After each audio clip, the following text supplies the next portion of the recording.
Hey friends, are you ready to make dinner time the easiest part of your day? Imagine tossing everything onto one sheet pan and letting the oven do all the work.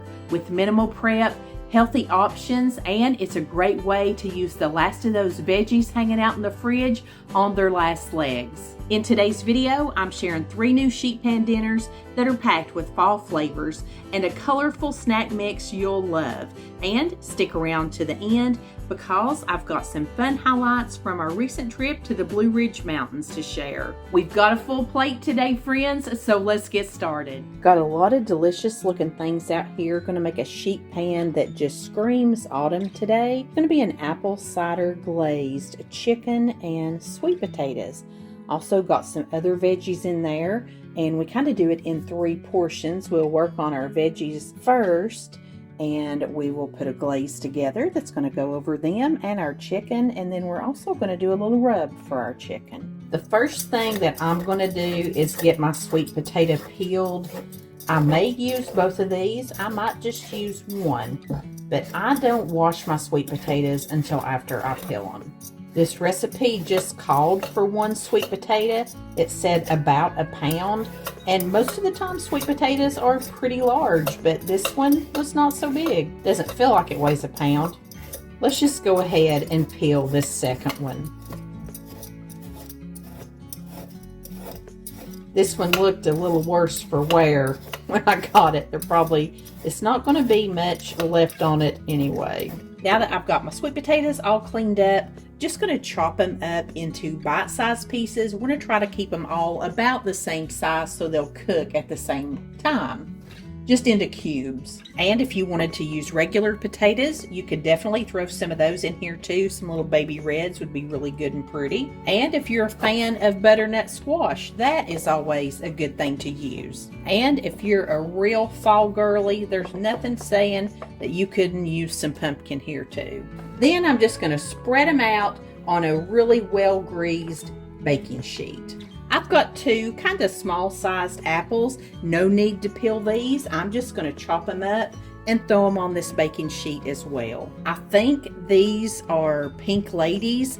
I'm not exactly sure. I don't remember. I wished I could have waited to make this recipe because tomorrow we are headed down to Ellijay, Georgia, which is the apple capital of Georgia. And I have some really good apples to use in this. But we'll just do with what we have. Now I'm just going to throw those apples right out here with my sweet potatoes. I had this ginormous red onion. I'm going to chop up about a cup of this. And when I'm doing red onions in sheet pan meals, I just think it makes it so pretty. I like to make sure and get all the little layers pulled apart. And I like it in a little bit bigger, chunkier pieces too. And you guessed it, throwing that onion on our sheet pan. I've got 1 little crown of broccoli here, and I'm just going to cut the florets off of it, kind of like broccoli, like I am with my sweet potatoes. I don't like to wash it until after I get my little florets cut off. I just feel like I'm getting there and get it a whole lot cleaner that way.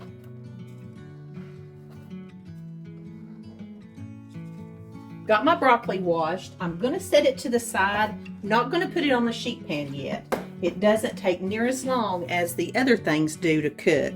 But let's get to working on our glaze. I'm using apple juice here. You can definitely use apple cider. I'm going to start with about 3/4 of a cup. Going to use 2 tablespoons of honey.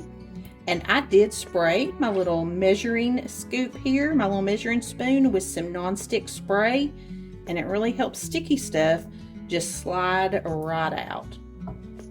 Going to use 1 tablespoon of Dijon mustard. Going to put in about a 1/2 teaspoon of salt and a 1/2 teaspoon of crushed red pepper flakes. Give that a good mix. I'm going to take out about 3 tablespoons of this mixture here, so that I will have some to put over my chicken here in just a little bit. Then the rest of it, I'm just going to pour over my veggies. Just going to take a little spatula, turn them all around, and make sure they all get coated in this sauce. And I may have forgot to mention, you definitely want to use a baking sheet that has a nice lip on it. Now that everything's spread out, I'm going to take some seasoning salt and I'm just going to give everything a nice little coating of this.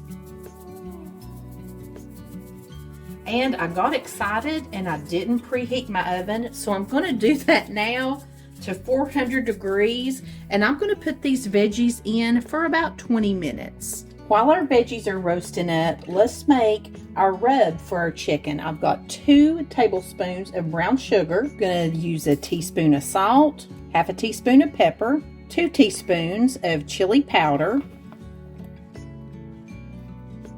1 teaspoon of garlic powder, and 1 tablespoon of oil. I'm using avocado oil. You can use olive oil, vegetable oil, whatever you like. And give this a really good little mix. And I'm going to go ahead and get this side of the chicken coated. Use about half of this mixture. We've got plenty of it. And I'm using 3 chicken breasts here. Mine are medium size and they're all about the same thickness. So they should cook up about the same time. Probably take them 20, maybe 25 minutes. But I'll have this side done and we're just waiting for our veggies to come out. It's been 30 minutes. These are looking really good.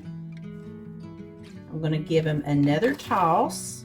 Then I'm going to scoot them kind of around the edges because we have not forgot our broccoli. Let's get it tossed around in some of that glaze down here in the corner. Also saved just a little bit more than I would need for the chicken to get that broccoli. And while we've got it all together, let's season it with some seasoning salt. Now we'll get everything mixed up and incorporate it again.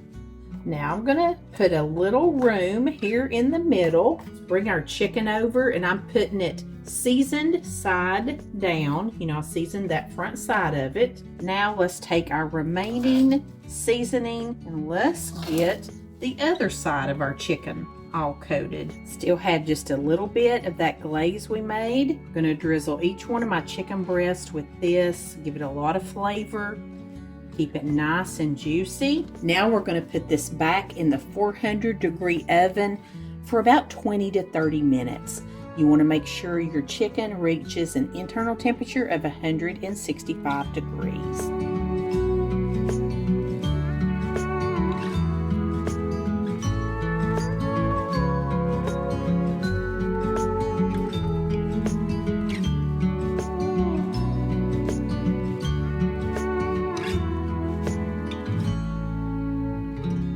This is a beautiful plate of food. I'm going to try the broccoli first, and you see it got a really good char on it, and that just cooked about 25 minutes is how long I went with my chicken, and I like my broccoli charred.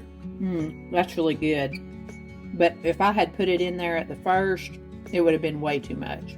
So flavorful. A little bit spice in there from that red pepper. Let's try our sweet potatoes.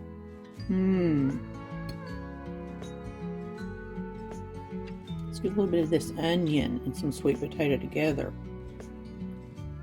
And last but not least, let's get us a bite of this chicken. All those yummy flavors just permeated in here. The apple juice. Oh, that made it so great.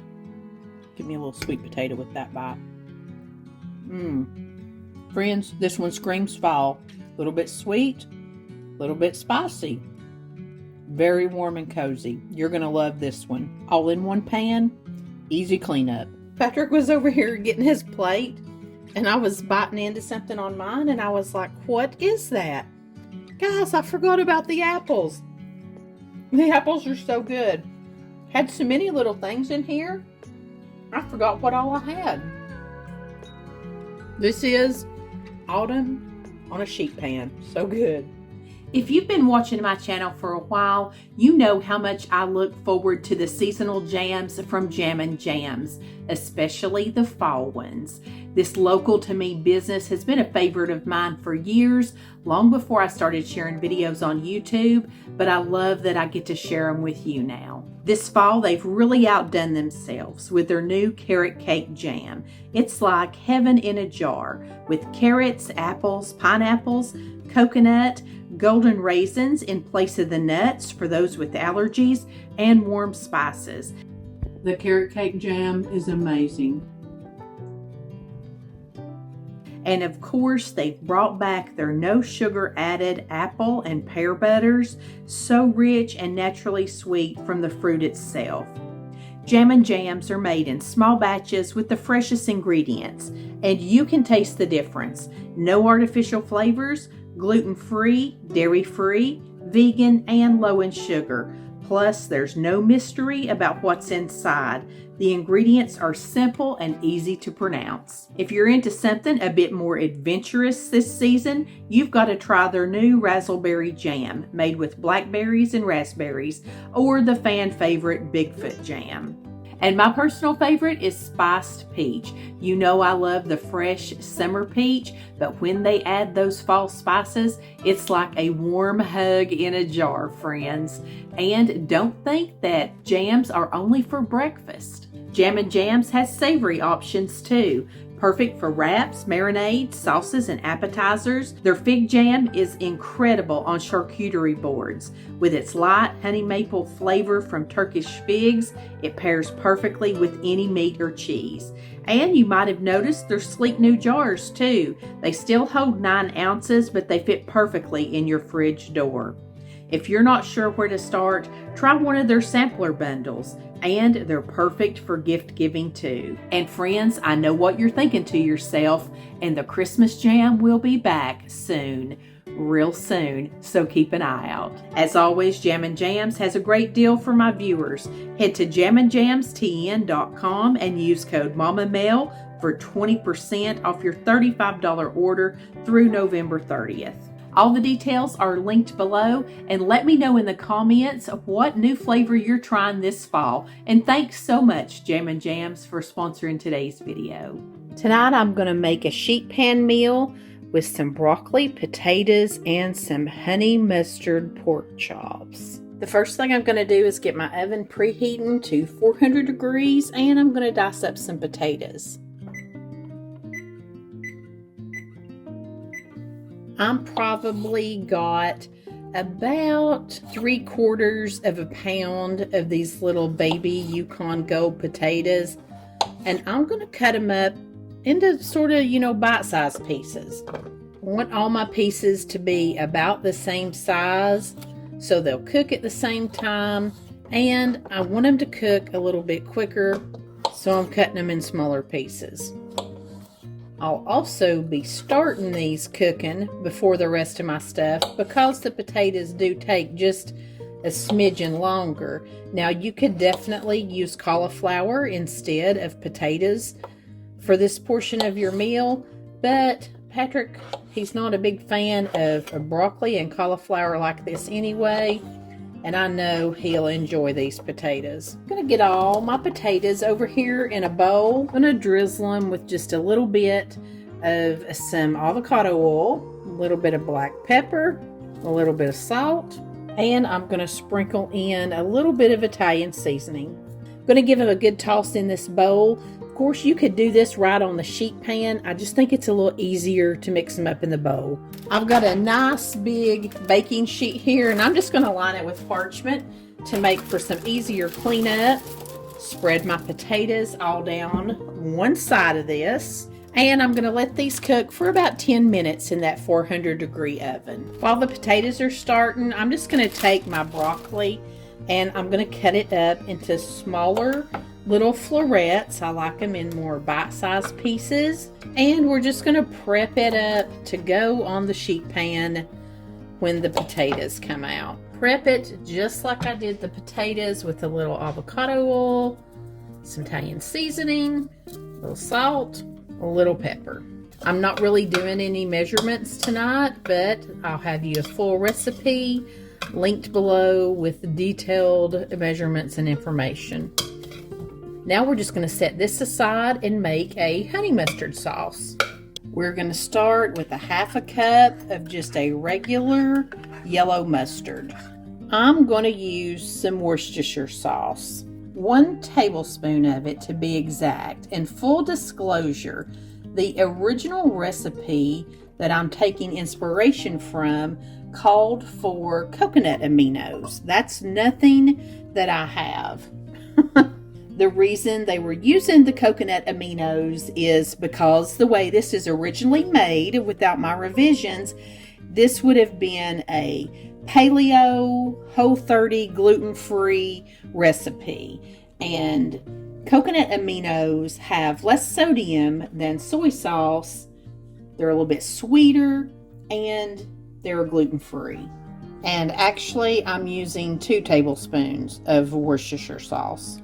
I'm also using 2 tablespoons of honey, and if you were doing the Whole30 diet, the original recipe said you could just omit this, or you could take a couple of dates and you could grind them up in a blender, really blend them down, and use that in place of this honey to sweeten it.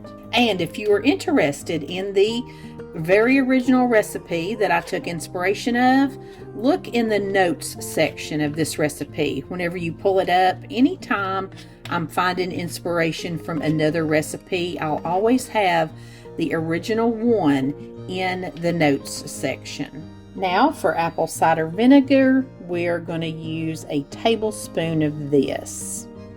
A tablespoon of avocado oil. I'm going to eyeball about a tablespoon of tomato paste. And once I get this in the oven, I'll show you a neat way that I store a can of tomato paste after I've opened it. I'm also just going to eyeball about a tablespoon of chives. Now let's get all of this mixed together. And we are going to have probably more of this sauce than we need, but that's okay. We will reserve some of it to drizzle on after we're done cooking this recipe too. When I open a can of tomato paste and I don't use it all, I just put it in like a quart size freezer bag and I'll smash it down kind of flat, seal it up and stick it in the freezer. Then when something calls for a tablespoon of tomato paste, I can just pull it out and the tomato paste will just break off super easy when it's frozen. And I've got tomato paste at hand anytime I need it. Now that I've got a good start on my potatoes, I'm just going to take my broccoli and put it right down the side of the sheet pan across from it. Broccoli roasts up and chars up really quickly in the oven. Now I'm going to take my pork chops and put them right down the center. As you can see, these are nice thick ones. Some of them are a little smaller around than others, but these are boneless pork chops. I'm going to season them with just a little bit of salt. Not too much. Our little honey mustard dressing has a lot of flavor in it. I'm going to give it just a little bit of pepper. Now I'm going to coat each chop with some of this wonderful honey mustard. Just using this spoon to dip it out.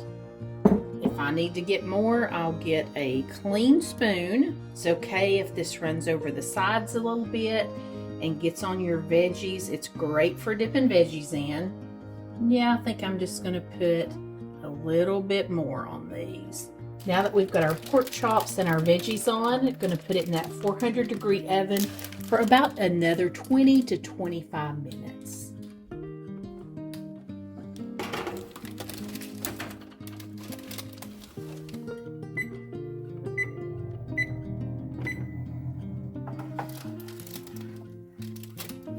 Need to make sure that pork is an internal temperature of 145 degrees, and it looks like even my thickest part right here has definitely done it. So let's let it rest about 5 or 10 minutes and we'll cut into it.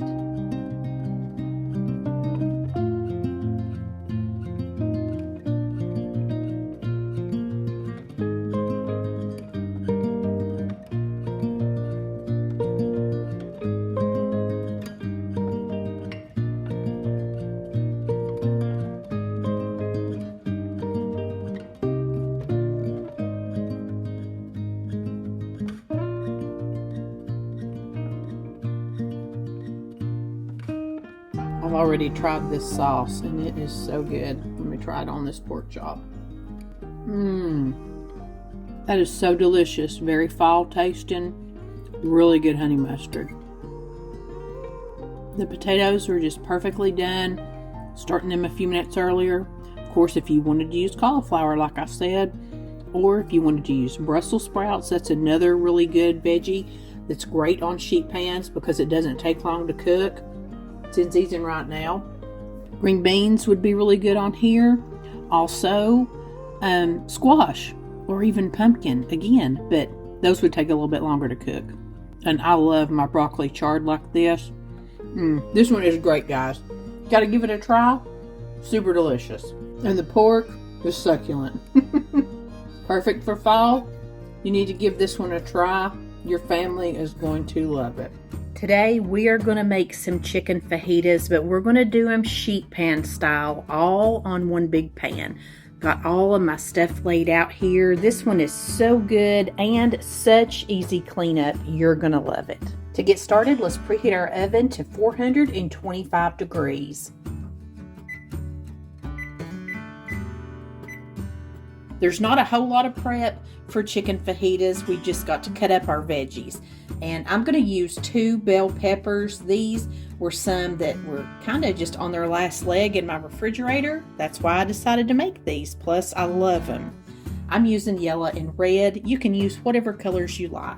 I'm just cutting my bell peppers into thin fajita style strips. Everybody knows what that is. If not, it looks like this right here.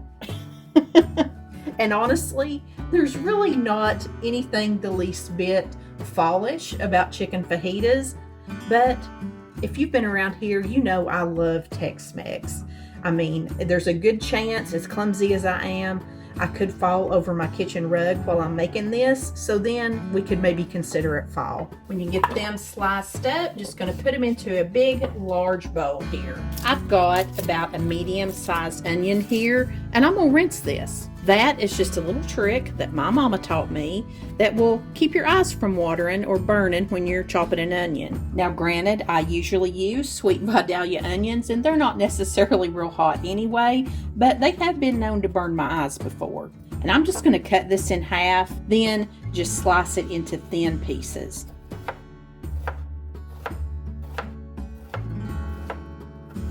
Then I'm just going to break that apart and get the onion into my bowl, and you could definitely use a red onion in here if you have that on hand. It's really pretty and gives a really nice flavor to fajitas too. But classically, you use or see a yellow or a white onion in fajitas. But I'm all about using what you have on hand, and I did use that whole onion. Before I contaminate my knife cutting my chicken into strips, I'm going to go ahead and cut this lemon and some cilantro that I'm going to use at the end. And with your lemons and limes, if you will just kind of put some pressure on them and roll them before you cut them open, you will get so much more juice out of them. So let's just cut that, set it over to the side. Just washed this cilantro up, and I hate that when you see stuff like that on it. I can't do that. So let's pick us some leaves. Let's get us some good looking cilantro leaves off here. And don't worry if you have a little bit of stems in at this point. I'm going to show you a little trick that I learned. Just go ahead and chop up your cilantro, and this works for any of the little herbs that you use, that have the stem. It's hard to get them off the stem. Like rosemary and some of them, you can just take your stem and go like that and it comes off. But things like cilantro and parsley, not so much. Now, I've just given mine a rough chop. And what you do is just kind of toss your stuff around, your little herbs, after you've chopped it. And the stems, if you have any left, they just fall right away from the little petals. I've done a pretty good job. I just see maybe 3 little stems. There's one. And there's my little stems. They won't hurt you, but they don't taste real good to, bite into them. I've got 3 just, pretty medium-sized chicken breasts. And I'm just going to cut these into strips. And I may go back and even cut them in half if they're kind of long. If you had tenders, you could probably just leave them as they are. But I do like my chicken fajitas. I like the chicken in it to be kind of smaller, about the same size as my veggies.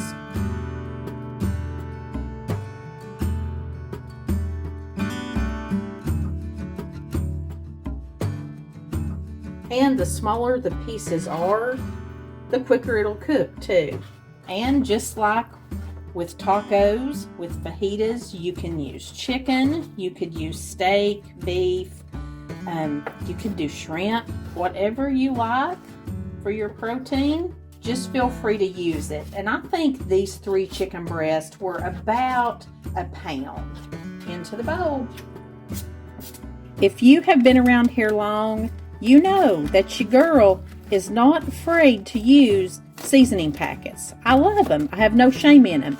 But I have yet to find a fajita one that I like. So we are going to make our own. And this is not my recipe. This is my friend Kathy, her recipe. She shared this with me, hearing me fuss about fajita seasoning. She said, I think you'll love it, Mel. And I do. Starting with 1 tablespoon of cornstarch, 1 teaspoon of sugar, 1 teaspoon of salt. I'm going to use 2 teaspoons of chili powder, 1 teaspoon of smoked paprika, 1/2 teaspoon of onion powder, 1/2 teaspoon of garlic powder, and 1/2 teaspoon of cumin. Now this should equal about what you get in one of those little envelopes. And I will leave Kathy's Facebook page. She has a Facebook cooking group. I'll leave that down in the description box along with this little recipe. She's told me plenty of times that I'm welcome to share it with everybody. But I know you would enjoy following her Facebook group too. I love the flavor of this and I love the color of it. A lot of the packaged ones I've tried just give my chicken and veggies just an awful looking color, and this one does not do that. Got my veggies and my chicken over here, and I'm going to start with about a tablespoon of oil here, and I'm using avocado oil. You can use any kind of oil you have. Give it a little toss around to get the oil on everything, and let's sprinkle in some of our fajita seasoning. Continue tossing it. I'm going to go ahead and put the rest of my seasoning in, and I'm using it all. Just want to get our veggies and our chicken all fully coated. I've got myself a pretty good size baking pan here, a baking sheet. I'm going to spray it with a little spray so nothing will stick. Then let's pour our veggies out here. Want to get everything spread out in one layer so it can cook nice and even. And y'all let me know down in the comments if you know of a good pre-packaged or a little packet of the fajita seasoning. I've tried them all, store brands and name brands. Now we're going to put it in that 425 degree oven. I'm going to set my timer for 15 minutes and then we're going to do one more little step. These normally take about 20 minutes. So when I hit that 15-minute mark, I'm going to take my little flour tortillas and wrap them in aluminum foil, and I'm just going to slide them in the oven beside of my chicken fajita stuff and let them warm up while these are cooking off the last 5 minutes.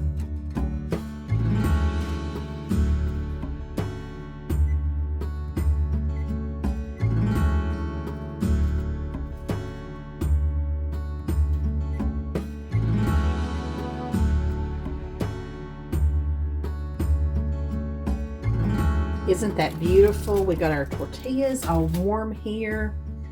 Gonna take that lemon that I cut up earlier, and I'm gonna squeeze about half of it just right over the top of these. Give it a little toss. All that. Did I say lemon? I think I said lemon. We're tossing it actually in lime juice. I don't have any lemon. Spread out again just a little bit. Man, it smells so good. It looks good.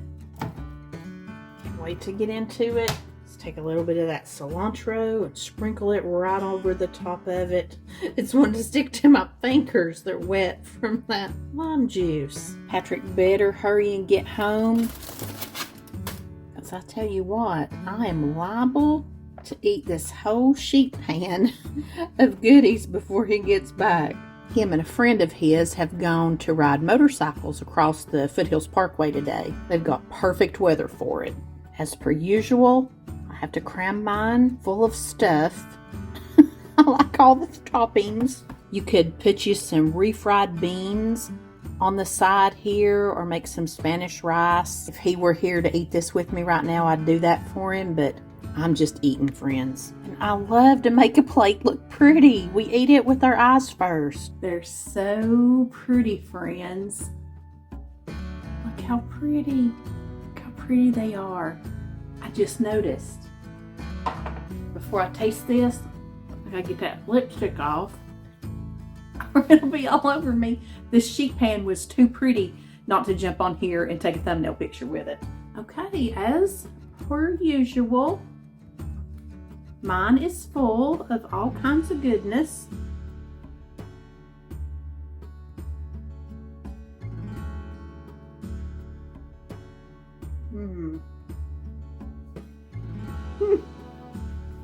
Friends, these are so good. There's something just so simple and just that I just love about fajitas. You know when you get them in a restaurant and they come out sizzling? I love that too. I just love this flavor. Fajitas are just a great example, friends, of how you just take basic ingredients. Chicken, some bell peppers. It's the seasonings and the details. Keep a pantry stocked full of seasonings. You can make anything taste good. Simple, basic ingredients. You can't go wrong with them. Cheers. Today I'm going to put together a little fall snack mix. This one is Patrick Effler inspired. It's full of peanut butter and caramel corn, his favorites. For this little snack mix, there's absolutely no cooking. I'm starting with the family pack Crunch and Munch caramel corn. This one's 10 ounces. Feel free to use whatever your favorite sweet caramely corn is. For my salty portion, I'm just using some of these little snaps, pretzels from Cider. I like these because I like the shape of them. This is our salty portion. You could use nuts, but I'm using a lot of peanut butter items in here. So I'm choosing to go with pretzels. I'm putting in about 4 cups or 4 handfuls.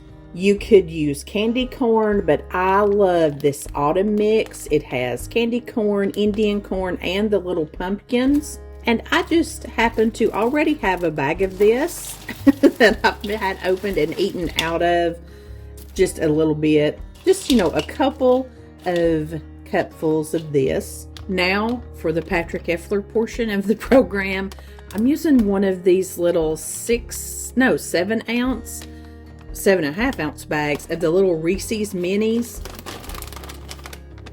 And these little boogers, they're unwrapped and ready to go. Also putting in a 9 ounce bag of Reese's Pieces.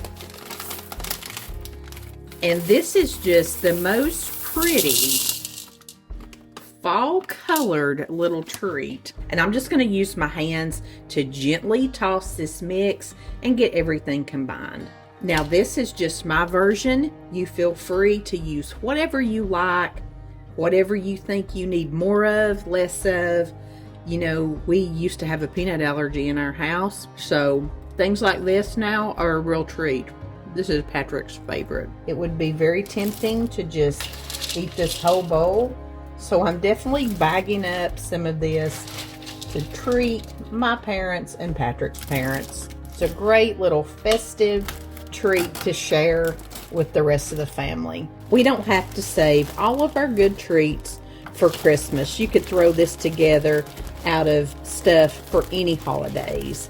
Valentine's, St. Patrick's Day, Easter, just whatever you like. Wanted to share some of our quick little trip to the Blue Ridge Mountains in North Georgia. Didn't have a whole lot of color on the leaves yet, but it was still beautiful.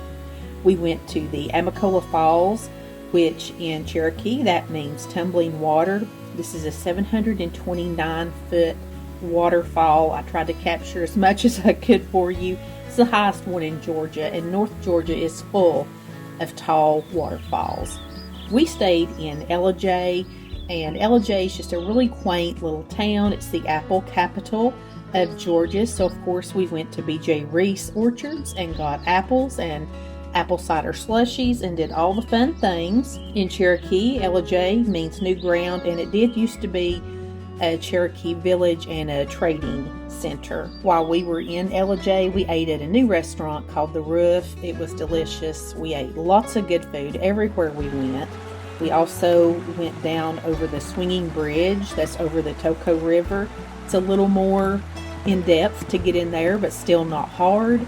This bridge is a little eerie looking. It's 270 feet across. It's the longest swinging bridge this side, the east side of the Mississippi, and it goes across the Toco River. Toco in Cherokee means beautiful, and it certainly is a beautiful river. I just like knowing what these words mean in the language that they were named out of. I think that's interesting.